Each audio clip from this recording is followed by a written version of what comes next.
welcome to the Mennonite Farmhouse. I'm Leanne, and today we're going to be walking you through how to make butter if you want to become more self-sufficient. Now, if you have cream available to you and you are serious about making your own butter, a Buttermeister is the way to go. I find this to be the most efficient because if you pour cream into a mason jar and shake it, how much are you really gonna get?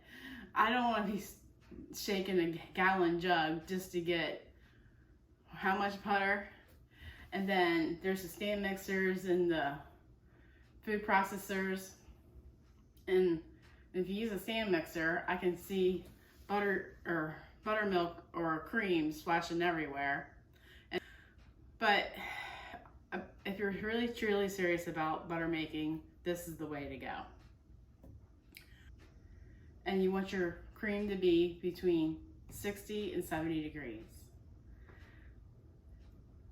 If it's too cold, it'll take longer to make, and warmer will just give you a whole different problem. And again, we have our thermometer. Take the temperature. Yesterday I skimmed the cream from the milk here. As you can tell from this view that the cream is risen to the top. So it makes it easy for me to just take my ladle and slowly put it at the top there and let the cream just flow into the spoon there.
we're at 40 minutes here, so I think we're good to go to drain the buttermilk off the butter and get it pressed out. And I guess Kitty had a photobomb the video here.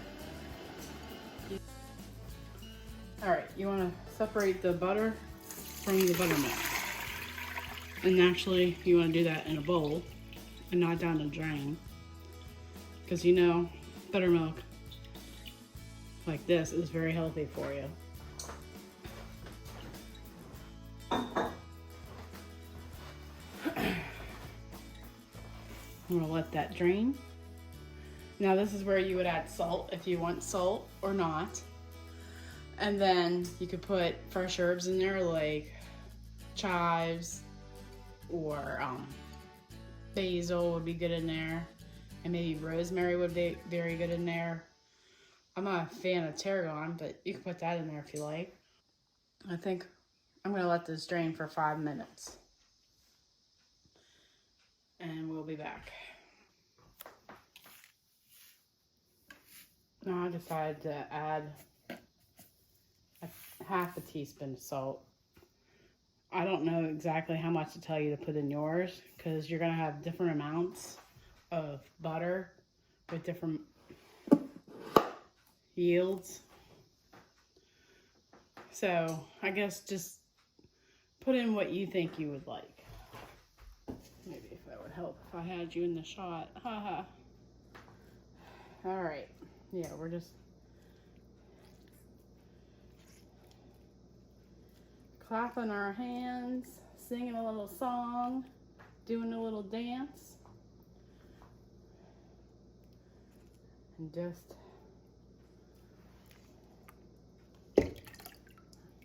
put it back in the water so your hands don't get too warm.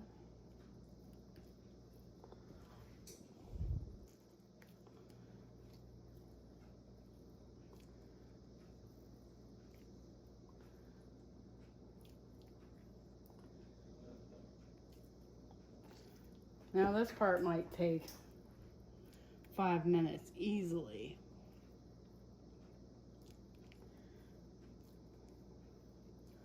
But I'll tell you, it's important to get that liquid out.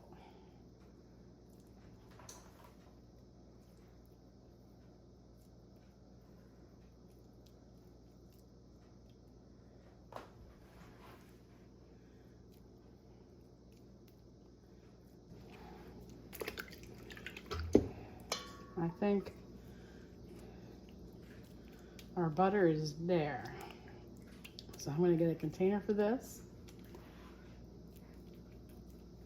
One last press here.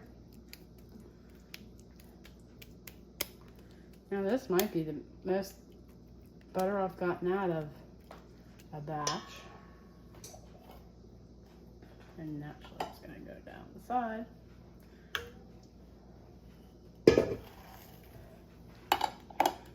And just take a look at that. That's what it should look like when you're done. I keep masking tape in my drawer with a Sharpie.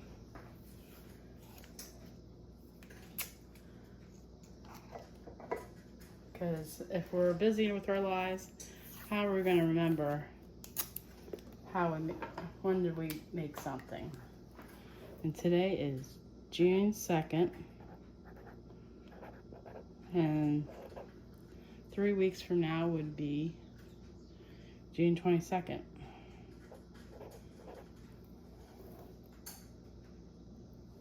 So, I put butter just because you never know, since you can't see through the bowl what it is. I'm going to put buttermilk because I have whey in the refrigerator already, and it's only good a week. So June 8th will be my deadline. And what I do with this is you can put it in breads and baked goods. It makes a really good rhubarb bread. And pancakes, obviously, waffles, and just, you know, there's a lot of uses there. Well, thanks for stopping by the farmhouse here. And if you like what you see, subscribe, like, and share. And hit that bell notification to all so you get all my videos hopefully here soon. Talk to you later.